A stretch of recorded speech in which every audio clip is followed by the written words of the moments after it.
Hey, what's up guys? Today's video, let's learn how we can create an account using FIFA 26 app.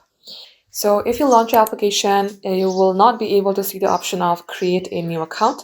There is only option of signing in or maybe recovering your password. You're going to have to use your browser. So simply launch a browser and type in FIFA 26 sign up.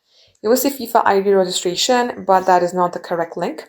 This is the correct link by Electronic Arts homepage that says sign up for EA Sport FC. And as you do that, this is the page where you have to enter your credentials. So go ahead, type in the email address. Make sure this is the first time using that email address. Then select your birthday, country of residence.